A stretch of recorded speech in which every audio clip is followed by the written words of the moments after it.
Welcome to today's Bible study. Our prayer is that you grow in the Lord's Word, and that way you know His will for your life. If learning the Lord's Word, which is the beginning of wisdom, then please reach down and hit the like and subscribe button and do your part to get this out to other people.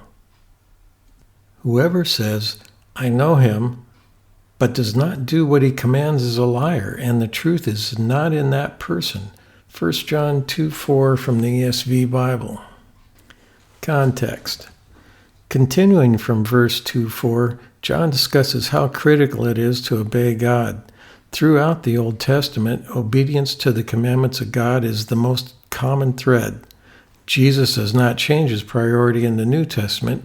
Instead, he gives us some very clear commands, such as Matthew 22:36 through 40 and 28:19 through 20. Here are some important aspects of being obedient to God's commands. Obedience is expected as a disciple of Jesus. Not everyone who says to me, "Lord, Lord," will enter the kingdom of heaven, but only the one who does the will of my Father who is in heaven. Many will say to me on that day, "Lord, Lord, did we not prophesy in your name, and in your name drive out demons, and in your name perform many miracles?"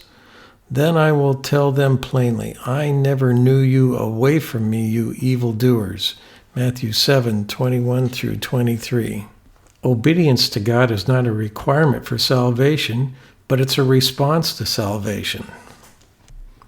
So disobedience is foolishness. God gives us his commands for a purpose, not merely to burden us with all kinds of regulations, rather to help us live fuller and richer lives. Knowing how things work from a creator's perspective, he gave us the way to effectively live. As Jesus states the parable of the house built on the rock, that the man who does not do what he teaches is very foolish. Luke 6:46 through 49. So obedience is more than words. Saying you do God's will and actually doing his will are two entirely different things. If you say you obey God and don't, you're a liar. Matthew 21:28 through 31. Jesus also said in Mark 7:6, he replied, "Isaiah was right when he prophesied about you hypocrites. As it is written, those people honor me with their lips, but their hearts are far from me." Jesus hated hypocrisy. Of all the people Jesus interacted with, he reserved the harshest criticism for hypocrites. These are people who put on a false appearance of virtue or religion, yet their actions are the opposite. While none of us are perfect, but living a false life or a lie is abhorrent to God.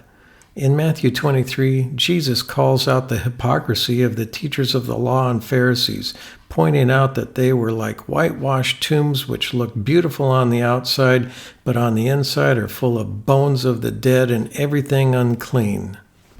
Can you think of hypocrisy in your life? I can think of a few times when I've said, "Oh, I'll pray for you," or "You're in my prayers," and then I never did. Application. Read Matthew 23 prayerfully and note where Jesus calls out their hypocrisy of the Pharisees. Ask God to reveal any hypocrisy in your life, and if you are lacking, ask God for forgiveness and work with another mature Christian to help you in this.